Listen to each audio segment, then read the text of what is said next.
There's legendary Batman runs, then there's legendary Batman runs. Creative teams have taken on the Dark Knight over the years, from Kane and Finger spraying Moldoff, O'Neill and Adams, Loeb and Lee, Snyder and Capullo, Morrison and Daniel, a lot of Tony S. Daniel, and maybe that's its own episode. However, on Tom King's recent run, he broke the cardinal rule of Batman, and that is that Batman isn't romantic.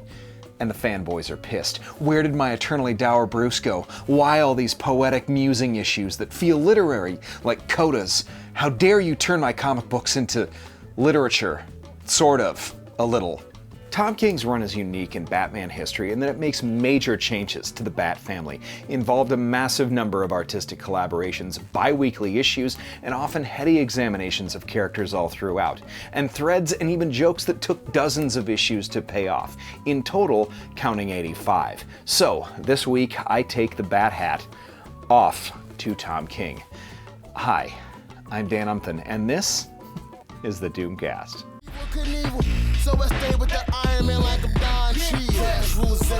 First off, Tom King included and made pivotal to his run one of my favorite villains. No, not Bane. Bane is dope. No, not Catwoman or Thomas Wayne Batman either. They're also great.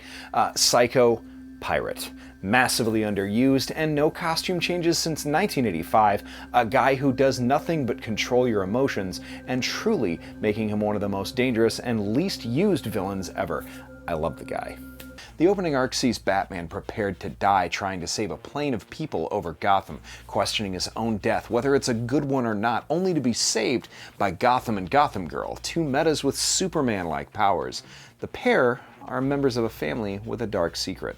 Gotham Girl is mentally traumatized, and Batman decides that the cure is Psycho Pirate, a man who could fix her broken psyche, but is currently the captive of Bane. So he forms a suicide squad to take Bane down.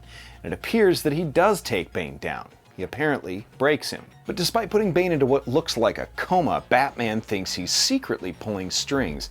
And as the criminal underworld aligns with either the Joker or Riddler in a war over who gets to kill Batman, a romance with Catwoman blossoms into something that becomes a real possibility. But Booster Gold of all people brings a dire warning to Batman and Catwoman that he can't decide to be happy and settle down, that results in a bleak and lawless future for the DCU. So Catwoman makes the decision, after a much anticipated wedding and courtship, to leave Batman at the altar, so to speak, which is in this case a rooftop, but still. Despite any of this, all of it down to Batman's subsequent capture and subjection to psychedelic nightmares, peeling layers of his psychology back, all of this stuff was organized and orchestrated by Bane, who, remember, is in a coma. Of course he's not really in a coma. Bane's as strong as 10 men and as cunning as 11. He's orchestrated everything, though, even down to the powers of Gotham Girl and Gotham, sourced from an extreme form of Bane's venom. And Bane himself? Bane is backed by Thomas Wayne, Batman's dad. Remember Flashpoint, the world without the Flash, where Bruce was killed instead of his parents, where his dad became Batman and his mom became the Joker, and then Batman killed the Reverse Flash?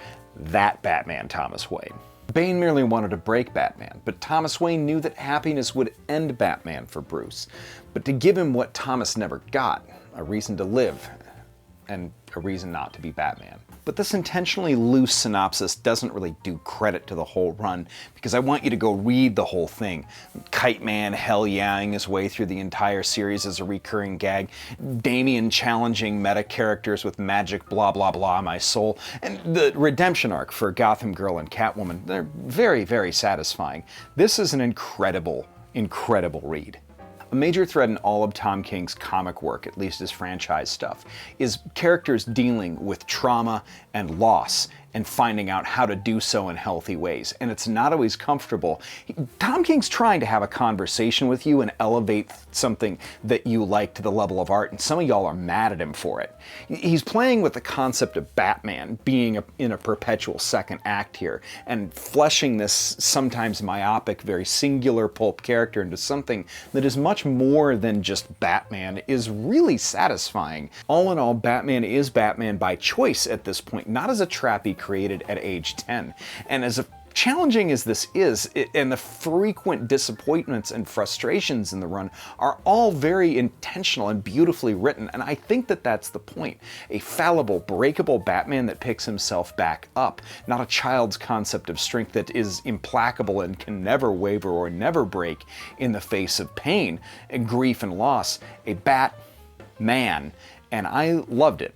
I loved the whole run. Thank you, Tom. And thanks everybody for watching.